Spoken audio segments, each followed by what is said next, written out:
अब कहा जा रहा है कि ईवीएम से गड़बड़ हो रही है 100% हो रही है और ये साबित हो चुका है। ये साबित हो चुका है और आपने देखा होगा कि सुप्रीम कोर्ट के जो वकील हैं और उनके साथ पूरा भारत ईवीएम के खिलाफ, और बामन मेश्राम साथ मिलके, चंद्रशेखर हो चाहे कोई भी, ये सब हम सब लोग मिलकर ईवीएम, क्योंकि अगर आप सोचो कि ईवीएम से अगर इतना ही अच्छा या निष्पक्ष चुनाव होता तो बाहर के देश ईवीएम को क्यों बंद करते? सारे बाहर के देशों ने तो ईवीएम को बंद कर दिया, क्योंकि आप खुद सोचो, जब फोन को हैक किया जा सकता है, जब सॉफ्टवेयर को हैक किया जा सकता है, तो ईवीएम को क्यों नहीं हैक किया जा सकता? हम अगर आप इतने ही मतलब निष्पक्ष चुनाव करने वाले हो या इतने ही लोग चाहने वाले, तो आप ईवीएम को छोड़िए ना। हम बैलेट पेपर से चुनाव चाहते हैं। लोकतंत्र है ये भारत लोकतांत्रिक है और हमको अपनी वोट को सही तरीके से यूज करना है। अब आप देखिए, एक विधायक का नाम मुझे याद नहीं आ रहा, कि अगर इसमें गड़बड़ी नहीं होती तो सोचिए, क्या एक विधायक खुद अपनी वोट भी अपने आप को नहीं देगा? एक भी वोट उसको नहीं मिली, उसका अपना वोट भी नहीं। और अभी देख लीजिए चंडीगढ़ में जो चल रहा है मेयर का चुनाव, चंडीगढ़ में मेयर का 8 वोटों को, 8 सांसदों को रद्द किया, 8 पार्षदों को उसमें रद्द किया गया। तो भैया ऐसे तो अगर भाई पकड़ी गई ना, पकड़ी गई, अब उसके खिलाफ अब आप इस तरह से चोरी करके अगर सरकार बनाओगे तो लोकतंत्र पे और संविधान के खिलाफ आप काम कर रहे हो। तो संविधान के खिलाफ जो काम करेगा उसका विरोध नहीं करेंगे क्या हम? सुप्रीम कोर्ट ने कहा है कि ये तो लोकतंत्र की हत्या हो रही है। देख, हो रही है, लोकतंत्र की हत्या कर रहे हैं सीधे सीधे, लेकिन हम तो फिर आंदोलन करेंगे। तो क्या इसमें सरकार भी इन्वॉल्व है? चुनाव आयोग अपने स्तर से कर रहा है? नहीं, ऐसा तो हो नहीं सकता कि चुनाव आयोग अपने स्तर से कर रहा है। नहीं, इसमें सरकार इन्वॉल्व है और इसीलिए ईवीएम को भी हैक किया जा रहा है। इसीलिए अगर कहीं बैलेट पेपर से चुनाव हो रहा था तो बताइए, पार्षदों को ही रद्द किया जा रहा है। तो भैया ये देश कहाँ जा रहा है? आप केवल एक कम्युनिटी के लिए या एक धर्म के लिए इस देश को बनाना चाहते हैं क्या? हम लोग जितने और लोग हैं यहाँ पर, वो कहाँ जाएंगे?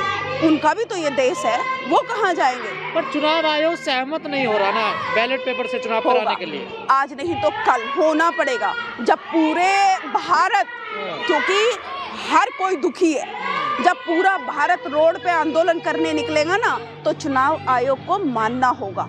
और अगर ये नहीं मानेंगे तो बाहर के देश भी सपोर्ट करने यहाँ पहुँचेंगे। अब तो आंदोलन बड़ा होता जा रहा है ईवीएम के विरुद्ध, बहुत बड़ा हो रहा है और आपने देख रहे हैं। और अभी 25 फरवरी को फिर से होने वाला है। 25 फरवरी को एक बहुत बड़ा। तो आप भी चाहती है ईवीएम बैन हो जाए? बिल्कुल मैं चाहती हूँ ईवीएम बैन हो और निष्पक्ष चुनाव हो। निष्पक्ष चुनाव, फिर चाहे कोई भी आए, जनता जिसको प्यार करेगी उसको लेकर आएगी, है ना? तो और हम यही चाहते हैं कि बैलेट पेपर से चुनाव हो और इसी के लिए एक मुहिम चल रही है पूरे भारत में और वो चल रही है। कहा जा रहा है बहुजन लोग शासक न बन जाए, इसलिए वोट की चोरी करने के लिए ईवीएम लाई गई है। मे बी हो सकता है और ऐसा हुआ, क्योंकि जब पूरे बाहर के देशों में बंद हो गया ईवीएम तब भारत में आया। तो अब क्योंकि उनको पता है, तो ऐसे तो ये लोग पहले भी कह चुके हैं कि ये लोग तेली तमोली क्या राज करेंगे, पहले भी बोल चुके हैं। तो इनकी वही थिंकिंग है, इनके धर्म ग्रंथों में जो लिखा हुआ है वो उसी चीज़ को फॉलो कर रहे हैं, तो उसी चीज़ के अकॉर्डिंग वो काम कर रहे हैं। लेकिन आप ये सोचो कि भाई क्यों नहीं आप एक साथ मिलकर काम कर सकते? हम तो किसी को नुकसान नहीं पहुंचाते, हम तो संविधान के दायरे में रहकर अपनी हर बात को रखते हैं। तुम क्यों नहीं संविधान को मानते? क्योंकि संविधान ही इस देश का सर्वोच्च वो है। और आपने देखा होगा कि हमारे भारत का संविधान सबसे बड़ा है, लिखित है और सबसे सुंदर संविधान बाबा साहब ने बनाया। तो आप खुद समझ सकते हो कि जो संविधान के विरोध में काम करेगा उसका सपोर्ट हम कैसे करेंगे? तो बहन जी भी कह रही हैं कि ईवीएम में गड़बड़ी हो रही है। हाँ, आना पड़ेगा। अब बहुजन के हर लोगों को, हर पार्टियों को एक साथ आना पड़ेगा और वो आ रहे हैं और आप देख रहे हैं। क्योंकि जिस दिन भी ये बहुजन समाज एकजुट हो गया ना, मनुवादियों के छक्के छूट जाएंगे। इसलिए क्योंकि देखिए, आज जो सरकार है उसने घर घर में टीवी पहुंचा दिया और जो मनुवादी जो मीडिया है वो सच्चाई को दिखाती नहीं, वो झूठ को दिखाती है और झूठ दिखाया जा रहा है और रूमर बनाया जा रहा है ये इस बात के लिए कि आज राम राज आ रहा है, लेकिन ऐसा नहीं होगा।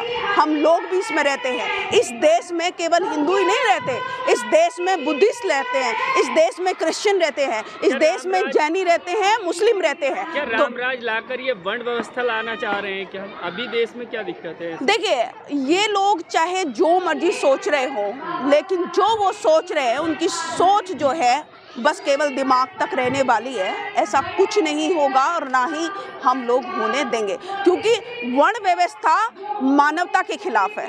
वर्ण व्यवस्था इंसान में भेद सिखाती है और वो हम होने नहीं देंगे। लेकिन रामराज से आपको क्या दिक्कत है?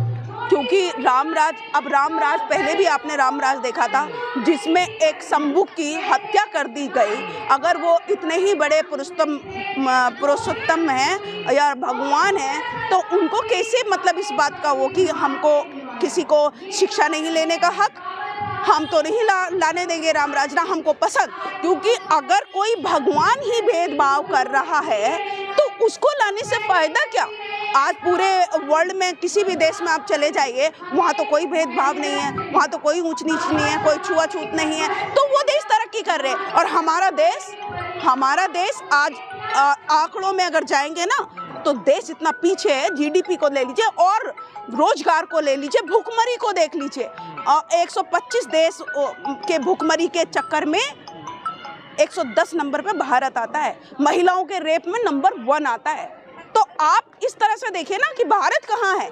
आप कह रहे हो भारत तरक्की कर रहा है, कहाँ तरक्की कर रहा है? अमित शाह जी कह रहे हैं कि पिछले 10 सालों में सुरक्षा व्यवस्था देश की मजबूत हुई है। बिल्कुल भी नहीं हुई। वो कह रहे हैं, लेकिन आप खुद भी तो देख रहे हैं। मेरे कहने की बात नहीं है, आप भी तो देख रहे हैं कि देश की सुरक्षा क्या सुरक्षा है। मैं मानती हूँ बहुत सारी चीज़ें उन्होंने अच्छी की है, लेकिन जो एक ज़मीनी स्तर की जो प्रॉब्लम्स है उनको दूर करना चाहिए। महिलाओं की सुरक्षा आप कहाँ देख रहे हैं?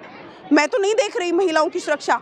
आए दिन महिलाओं का, बेटियों का, छोटी छोटी बच्चियों का रेप होता है। क्यों? मैं कैसे सुरक्षित मानूं? 9 बजे भी घर से बाहर निकलती हूँ तो मुझे डर लगता है निकलने में कि पता नहीं। तो ऐसा हमारे देश की सरकार को हम महिलाओं की सुरक्षा के लिए कदम उठाने चाहिए, भूखमरी को दूर करने के लिए कदम उठाने चाहिए, बेरोजगारी को दूर करने के लिए कदम उठाने चाहिए और एजुकेशन के लिए कदम उठाने चाहिए।